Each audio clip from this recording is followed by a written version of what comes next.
अस्सलाम वालेकुम। आज की वीडियो में हम एक इंतहाई अहम कानूनी और शरई मसले पर बात करेंगे, यानी तलाक। हम इस वीडियो में तफसील से समझेंगे तलाक की तारीफ, तलाक की इकसाम, इस्लामी शरीयत में तलाक का तरीका, मुस्लिम फैमिली लॉ ऑर्डिनेंस 1961 के तहत तलाक का कानूनी तरीका, सुप्रीम कोर्ट के इसमें फैसला जात, अगर कोई शख्स कानून के मुताबिक अपनी बीवी को तलाक नहीं देता तो उस शख्स को कितनी सज़ा हो सकती है। ये वीडियो उन तमाम अफराद के लिए इंतहाई अहम है जो शरई और कानूनी तौर पर सही तरीका जानना चाहते हैं। तो चलें शुरू करते हैं।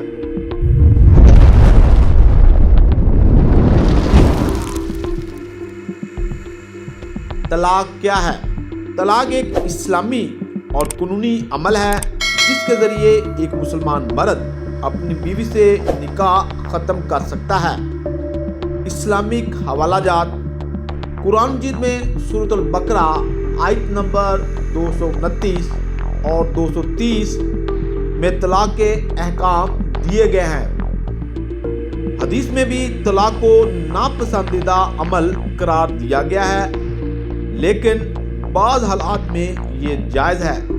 तलाक की इकसाम, नंबर 1 तलाक अहसन, जिसे तलाक रजई भी कहते हैं। इसमें एक तलाक दी जाती है और इद्दत के दौरान रुजू का हक रहता है, यानी जो शख्स अपनी बीवी को तलाक देता है तो वो सिंगल टाइम से तलाक देता है, यानी कि एक दफ़ा से तलाक देता है और उसके पास जो इद्दत का पीरियड होता है उसमें रुजू करने का हक उसके पास महफूज होता है। नंबर 2 तलाक हसन, जिसे तलाक बाइन भी कहते हैं। इसमें जो तीनों तलाक़ें हैं वो मुख्तलिफ अदवार में दी जाती हैं। नंबर 3 तलाक बिद्दत, जिसे तलाक मुग़ल्ज़ा भी कहते हैं। ये जो शौहर है वो एक ही वक्त में तीनों तलाक़ें अनाउंस कर देता है। ये एक इंतहाई नापसंदीदा अमल करार दिया गया है। इस्लामिक शरीयत में तलाक देने का तरीका, इस्लाम में तलाक देने का एक मखसूस तरीका मुकर्रर किया गया है। पहला मरहला, शौहर को सोच समझकर तलाक देने का फैसला करना चाहिए और उजरत से गुरेज करना चाहिए। नंबर 2, अगर इख्तलाफात ज़्यादा हों तो किसी सालसी को मुकर्रर किया जाए, जैसा कि सूरत निसा आयत नंबर 35 में बयान किया गया है। तीसरा मरहला, अगर मुसालत ना हो सके तो शौहर एक तलाक दे और इद्दत की मुद्दत का इंतज़ार करे। मुमकिन है कि उनके दरमियान जो डिस्प्यूट है वो ख़त्म हो जाए और खामन उस इद्दत के दौरान अपनी बीवी से रुजू करे। पाकिस्तान में तलाक का एक बाकायदा कानूनी तरीका है जो मुस्लिम फैमिली लॉ ऑर्डिनेंस 1961 का सेक्शन 7 में दिया गया है। नंबर 1 तहरीरी तौर पर तलाक देना। अब जो खामद है वो अपनी बीवी को तहरीरी तौर पर तलाक देगा और तलाक की एक कॉपी जो मुतलका यूनियन कौंसिल को भेजेगा। अब जो मुस्लिम फैमिली लॉ ऑर्डिनेंस है उसमें कैटेगोरिकली मेंशन है कि तलाक तहरीरी तौर पर दी जाएगी, यानी कि जो औरल है वो तलाक एक्सेप्ट नहीं होगी और ना ही जो SMS के ज़रिए तलाक है वो भी कबूल होगी। अब जब खामद अपनी बीवी को तलाक देगा तो जब उसकी एक कॉपी मुतलका यूनियन कौंसिल को भेजेगा तो मुतलका यूनियन कौंसिल उस पर एक सालसी कौंसिल तश्कील देगी। वो सालसी कौंसिल दोनों फ्रीकैन को सुनेगी और कोशिश करेगी कि जो उनके दरमियान डिस्प्यूट है उसको रिजॉल्व किया जाए। नंबर 3 90 डेज के जो यूनियन कौंसिल मुसालती यूनियन कौंसिल होगी वो जो भी फैसला होगा वो 90 दिन के अंदर अंदर करने की पाबंद होगी। अगर तो फ्रीकैन के दरमियान सुलह होगी तो जो طلاق کا نوٹس ہے اسے ختم کر دیا جائے گا۔ اگر پارٹیز کے درمیان صلح نہیں ہوتی تو جو طلاق ہے وہ مؤثر ہو جائے گی۔ سرٹیفکیٹ کا اجرا، اب اگر طلاق مؤثر ہو جاتی ہے، دونوں فریقین کے درمیان صلح نہیں ہوتی، تو جو مصالحتی کونسل ہے وہ جو ہے مؤثر سرٹیفکیٹ جاری کر دے گی۔ اگر کوئی شخص قانونی طریقہ کا جو مسلم فیملی لا آرڈیننس 1961 کے سیکشن 7 میں دیا گیا ہے وہ اختیار نہ کرے تو اس شخص کو کتنی سزا ہو سکتی ہے؟ نمبر 1، سیکشن 7 سب سیکشن 2 کے تحت جرمانہ۔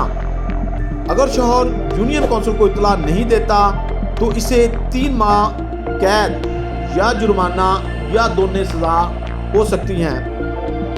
عدالت میں چیلنج، اگر طلاق قانونی طریقے سے نہ دی گئی ہو تو بیوی عدالت میں تنسیخ نکاح یعنی کہ خلا کا دعویٰ دائر کر سکتی ہے۔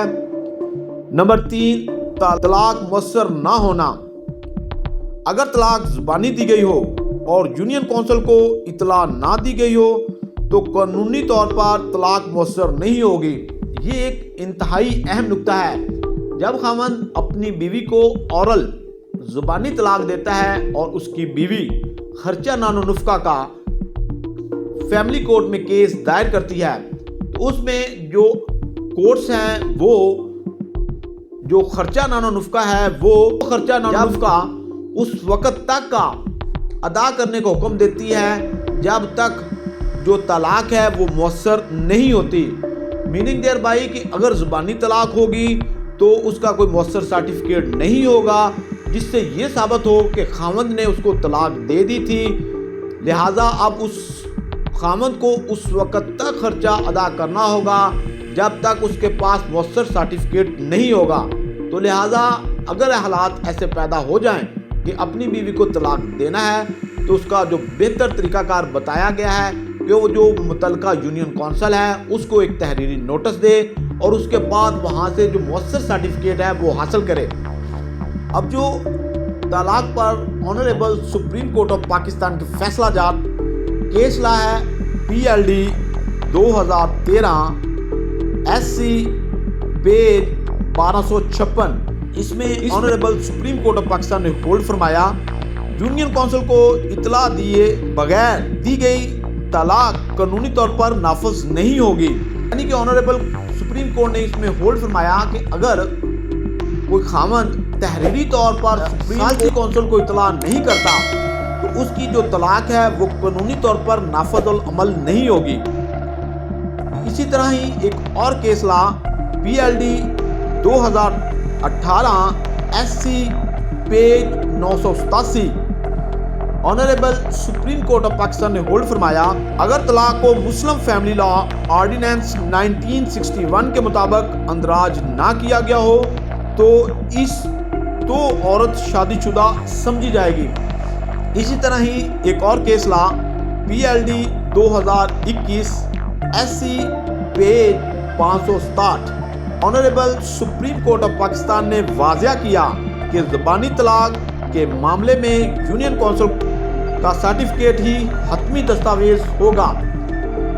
ان کیس لا کی روشنی میں جو نتیجہ نکلتا ہے وہ یہ ہے کہ خاوند ڈیو پروسیس آف لا کو اڈاپٹ کرتے ہوئے ہی اپنی بیگم کو طلاق دے تاکہ وہ ان فیوچر بہت ہی لیگل لیٹیگیشن سے محفوظ رہ سکے۔ نکاح اور طلاق کے قوانین کی خلاف ورزی پر مزید سزائیں، غلط طلاق دینے پر فوجداری کارروائی، اگر کوئی شخص دھوکہ دہی یا زبردستی طلاق دے تو بیوی تعزیرات پاکستان کی دفعہ 420 کے تحت کیس دائر کر سکتی ہے۔